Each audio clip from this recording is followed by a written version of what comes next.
Ankimi i një biznesmeni të lidhur me aferat e inceneratorëve ka ngecur në vend shitjen e pasurive të sekuestruara të Francesco Becchetit në Kalivaç.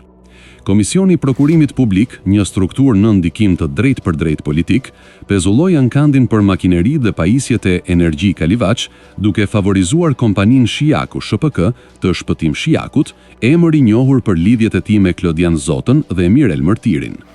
Agjencia e Administrimit të Pasurive të Sekuestruara kishte planifikuar shitjen e mjeteve të amortizuara të hidrocentralit me vlerë fillestare mbi 21 milion lek pa TVSH. Procedura ishte shtyrë disa herë, derisa më 25 nëntor, KPP urdhëroi pezullimin pas ankesës së Shiaku SHPK që kundërshtonte një tjetër ofertues në garë. Me këtë vendim, shteti ndalon shitjen e aseteve të Becchetit, pikërisht në momentin kur një kompani e lidhur me aferat e inceneratorëve hyn në lojë.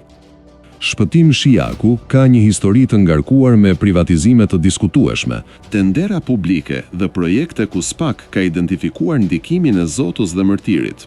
Shembull, mbetet rasti i ankandit të skrapit në Tex Fier, ku dokumentet e sekuestruara treguan koordinim paraprak me Klodian Zoton. Po kështu, përfshirja e Shiaku në projektin e impjantit të Bashtovës dhe hetimet për transaksione të dyshimta financiare flasin për një model operimi që ka gjetur terren përmes institucioneve.